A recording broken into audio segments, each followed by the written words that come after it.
接下来这堂课呢，还是由 Patrick Hanaway 来讲。那么它还是围绕着消化系统啊，消化系统在功能医学整个诊疗体系当中是处于非常核心的地位啊。所以这堂课呢，它要从临床应用的角度来讲，如何来分析消化系统的功能，然后如何来干预调理消化系统的功能。那么他讲了5二啊，5个2，这个2呢是每一个下边这5项措施的第一个字母啊。那这5项呢就包括摒弃、替换、重新接种、修复和重塑肠内的平衡。所以通过这样5二的这样五种措施呢，就可以对于消化系统它的功能调理呢起到非常有意义的作用啊。所以 Patrick 呢，他应用了很多临床的病例，因为他本人呢也是一个职业的医生，所以我们可能会从他的病例当中来体会他讲的这5二的这样的5个这个措施。那么接下来来欣赏 Patrick 的演讲。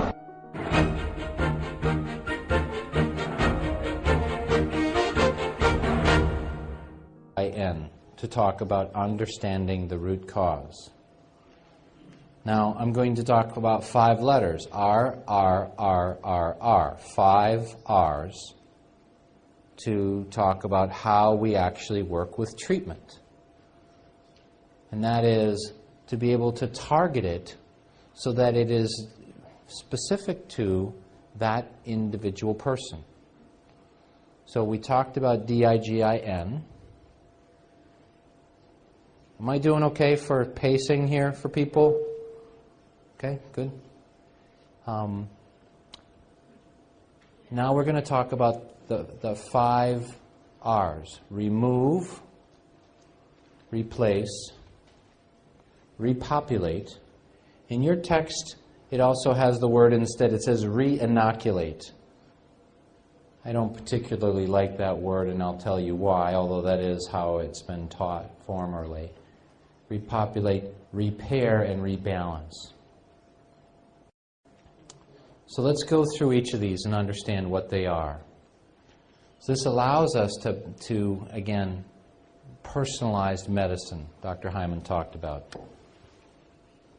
And within personalized medicine, we have to really understand what the root cause is.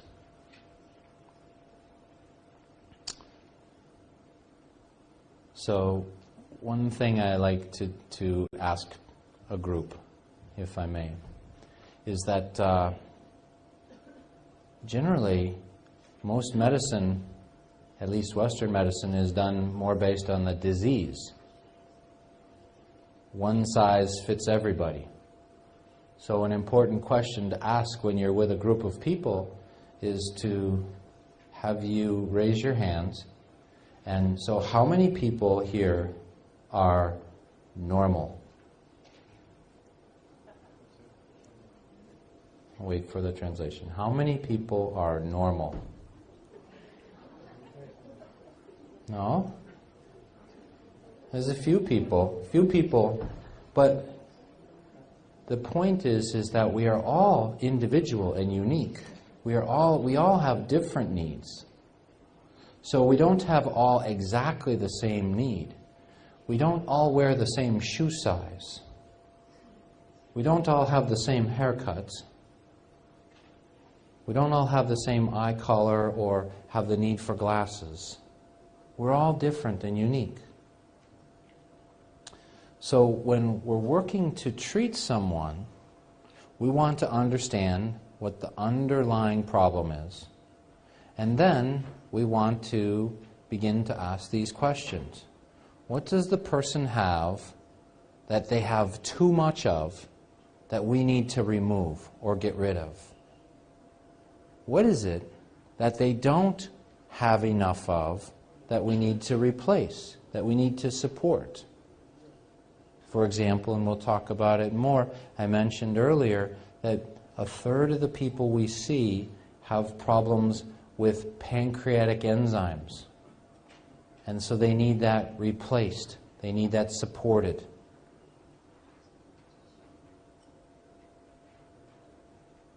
What is it that's going on with the gut bacteria that may need to be re-inoculated or repopulated? How do we bring the gut bacteria back into balance? What's going on with the lining of the intestine? Is it all damaged? Does it need repair? And I'll be talking about how specifically we repair these things. Dr. Ho talked about various kinds of formulas and approaches, and this is where we talk specifically about how to help this individual. And the way that I'm saying it is that not everyone needs the same treatment because they're different.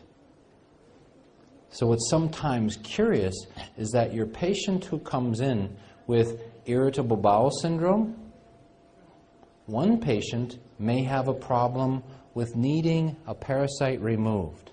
Another person might come in with needing digestive enzymes replaced. They both have IBS. A third person may come in and they may have alterations in their gut bacteria and they need a probiotic. A fourth person may come in who's got low-grade inflammation and irritation and damage to the lining of their gut, and they need anti-inflammatories. A fifth person may come in and they are just very, very worried and they don't have anything physical going on, but they need help with rebalancing their life with using tools like heart rate variability biofeedback to help bring balance to their worries and concerns. 5 people, same presenting symptoms of IBS, 5 different treatments. Because IBS doesn't tell me anything about what's going on with that person. IBS, we sometimes use the term a garbage can diagnosis. It doesn't mean anything. It just means the person has symptoms. It doesn't tell us anything about the root cause. So in the 5-hour approach, we're trying to get to the bottom of this. So when we say remove, we're talking about 2 principal areas of removing. One is removing anything that's causing infection, whether it's a bacterial infection or a fungal infection or a parasitic infection. We're trying to remove those things that are causing damage. We also want to remove any foods that may be causing intolerance or sensitivity or allergy. Tomorrow morning, I'll spend some time talking with you more about food allergies and food sensitivities. And Dr. Hyman will talk with you about the elimination diet. So we may use things like antimicrobials or antibiotics. We may use an elimination diet. We may use antifungal agents. We may use herbal formulas. All of these things can be helpful to remove what is a problem.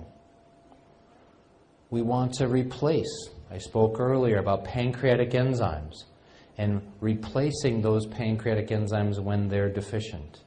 We may also need to replace stomach acid. Some people aren't producing enough acid in their stomach. We may need to replace fiber to help with their transit time. So we're trying to find out, what are you deficient in that we need to support and replace?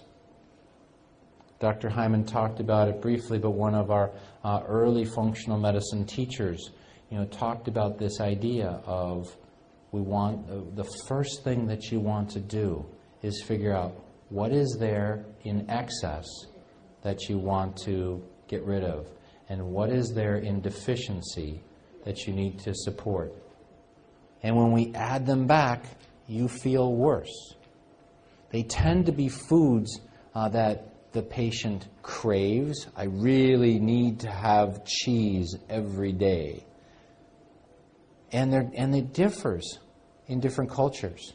So in the American culture, wheat and milk tend to be things that have a lot of antigens that can stimulate the immune system, and especially if we're in a system where the foods aren't being broken down completely because there's an imbalance in the gut flora and the enzymes aren't present there and the gastric motility isn't working properly, we can have a reaction to it. In other cultures where other foods predominate, they may have more sensitivity to those. So as Dr. Hughes has done some work in Hong Kong, for example, they find that there's a lot more sensitivity to rice than there is. And I don't know what that is here in this country. This is part of what we'll be learning together as we move into a deeper understanding of how to apply functional medicine in China. As I said, Dr. Hyman will address this tomorrow. So when we're removing, we may also need to remove infections. And there's various kinds of antibiotics that can be used.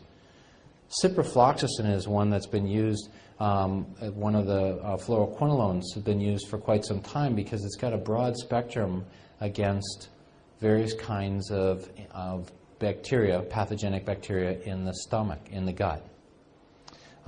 We found more recently a non-absorbable antibiotic called rifaximin, which is a derivative of the TB drug, anti-TB drug, rifampin, is also very effective. In my experience clinically using these kinds of tools for the past 20 years, I've also found that the class of herbs called the berberines, golden seal, grapefruit, bearberry, there must be, I know golden seal is used here. I'm sure there are other berberines that are available. Very, very potent, especially in relationship to gram-negative bacterial overgrowth that's growing on, as well as anaerobic overgrowth. Berberines can be very helpful. Artemisia, less helpful, but can be used particularly in parasite infections that go on.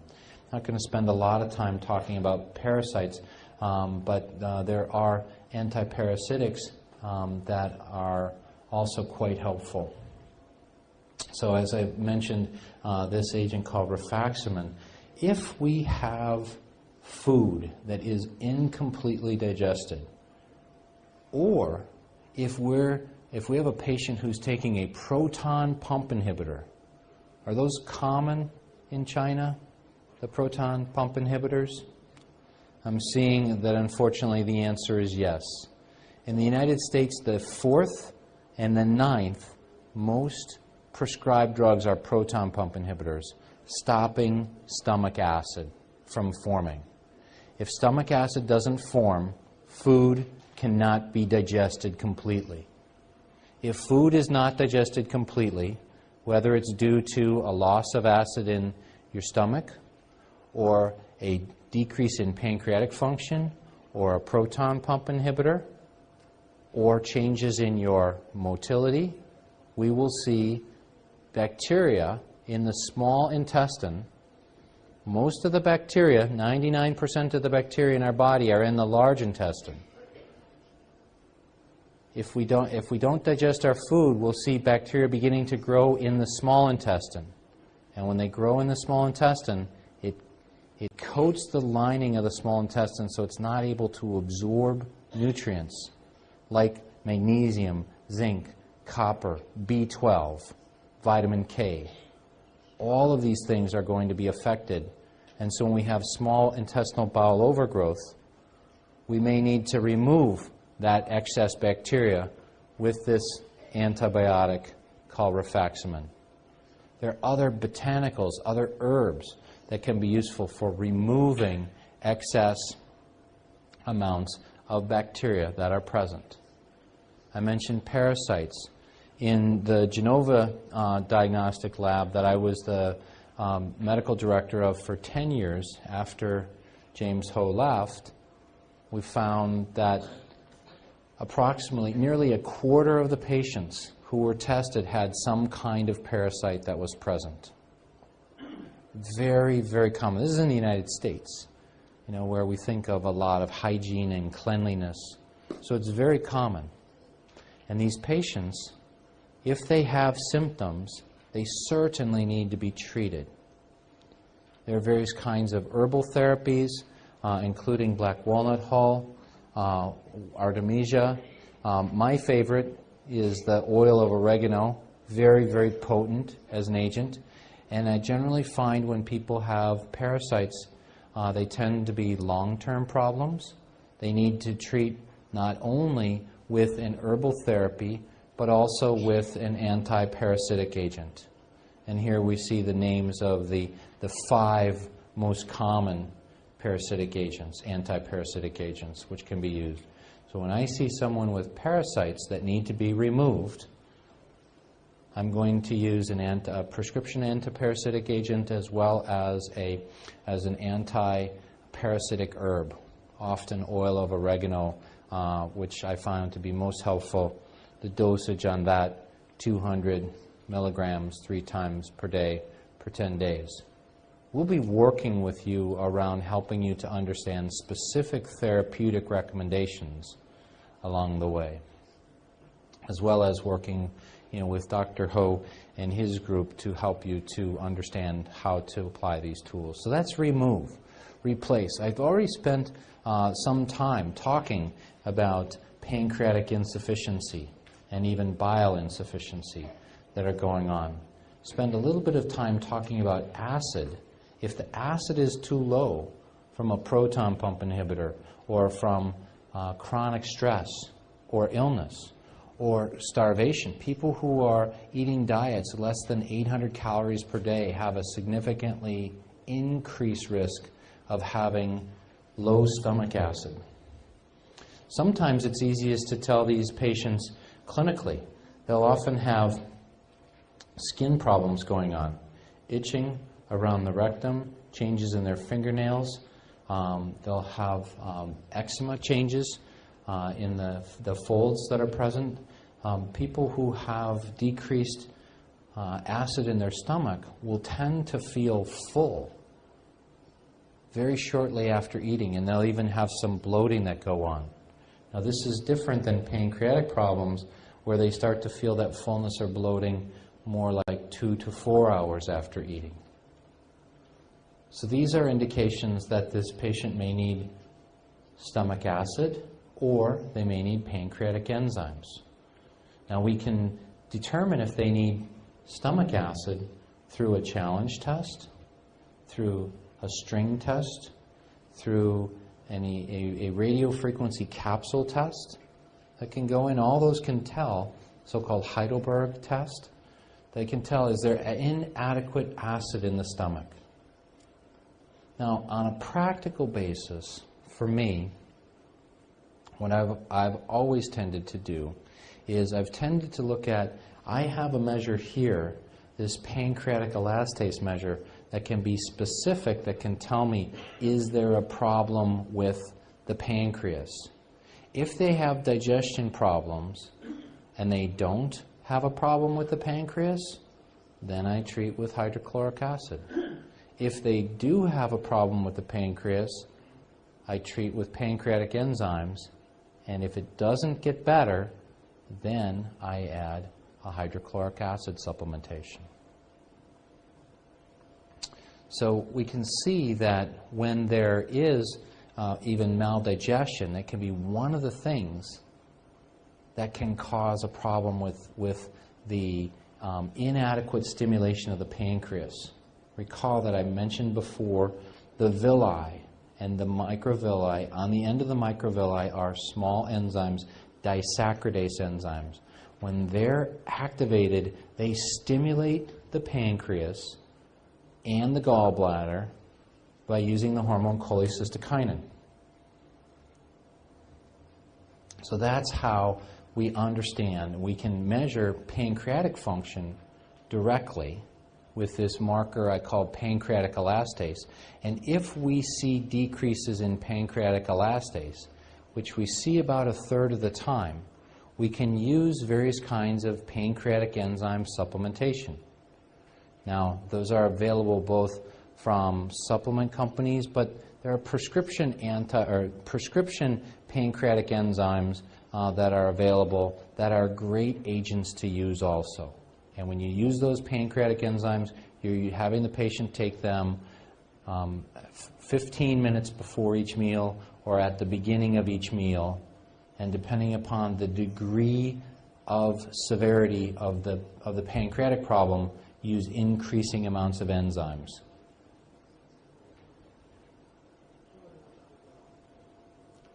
There are other factors that can be used to help support digestion. I've got a listing of some of them here. This is more educational for you. I'm not going to go into each of them. Just know that we can use herbal products to help support digestion. We can use products like ox bile to help support particularly those patients who have had a cholecystectomy. We can even use amino acids like taurine. So remove, replace, repopulate. When we talk about repopulation, we talk about prebiotics, we talk about probiotics, and we also talk about something called synbiotics. Synbiotics are synthesis. It's a combination of the prebiotic and probiotic. In practice, I focus first on probiotics. Because probiotics, if I have someone who's got an alteration in their gut bacterial distribution, I want to try to work to get it back in balance before I start to use foods that are going to help to maintain balance and increase the growth. I want to make sure that the prebiotics, are helping the right kind of bacteria to grow. So as we see prebiotics, these are basically, think about them as the simple carbohydrates that are going to be fermented in the GI tract that are going to help the normal bacteria to grow. That's what prebiotics are. In the United States, we work with things called inulin, guar, and fructooligosaccharides. I'm told that in China, as well as in other parts of Asia, that there are many, many other prebiotics that are available. You can see that there's a lot of different kinds of foods that will act to help the bacteria in the gut to grow. Now, as I said earlier, when you're giving these foods, you want to make sure that the person already has the right distribution. That is, the right diversity of bacteria and the right functioning that's going on, and you're just working to augment it or support it with prebiotics. If they're out of balance and you give them more prebiotics, you can push them further out of balance. So these are some of the kinds of agents that we use, fructooligosaccharides and inulin. But again, I use these to help support after I've got balance back to the system with probiotics. So probiotics, the definition of the World Health Organization said these are live microorganisms that when administered in adequate amounts confer a health benefit to the host. And by definition, they have to be able to withstand the acid that's in the stomach. They touch and connect to the lining of the gastrointestinal tract. They grow and establish temporary residence. Temporary residence. Again, most of the probiotics, well, all the probiotics that have been tested do not last for any longer than 13 days in the human gastrointestinal tract. Probiotics include lactobacillus, bifidobacter, and streptococcus, especially strep thermophilus. They've been talked about for a long period of time. In fact, they derive from fermented foods, and we find that most cultures have some forms of fermented foods that will have present within them bacteria that help to feed the gut. It came to Western consciousness in the early 1900s when Ilya Mechnikov won the third Nobel Prize in Medicine for talking about the longevity effects of the people in the Caucasus Mountains in Bulgaria eating a cow's milk fermented product that's called yogurt. And he described that. Now we see yogurts all over the world. It's happened in the country of Bulgaria, and so the lactobacillus that they were using was named Lactobacillus bulgaricus because that's where they found it. And we see that yogurts, by definition, will have Lactobacillus bulgaricus in them. So I mentioned earlier that when the child is born, they end up having an exposure to various kinds of bacteria. And what they eat and what they're exposed to will determine what the makeup of their gut microflora is. So it's a response to their environment overall. And we can see literally thousands of papers now each year. I subscribe to a service through PubMed in the United States, and I actually had to change it recently because I just asked for send me any articles on probiotics every week on Sunday. And when I first started doing that, I would get between 12 and 20 articles per week. I had to stop it when I was getting 200 to 250 articles per week on probiotics. That's what's happening right now. We have a deeper understanding of what's going on because we see the relationship between what's happening in the gut. So newborns, and for those who are interested, I've written a paper on this in Pediatric Clinics of North America as well, that talk about the progression of normal bacteria in the gut. In fact, the greatest benefit of probiotic therapy, I believe, to be in young kids in the first 2 years of life, where you can really make the biggest difference because you're helping to influence the development of their immune system and their overall diversity within their gut. In fact, in our clinic, we give them to new babies all the time. We used to do it for just babies who were born by C-section, but now we give them to everybody. Now, probiotics have different dosages, and our time here I could talk to you about probiotics for about 20 hours, just probiotics, just this conversation. So, what we're seeding here, if you will, is just the beginning of an understanding. So what we find is that if we're treating someone, like I mentioned earlier, who's at risk for atopic illness, so there's a risk of disease in a small child, the doses that have been used in the randomized clinical trials are between 5 to 10 billion colony-forming units.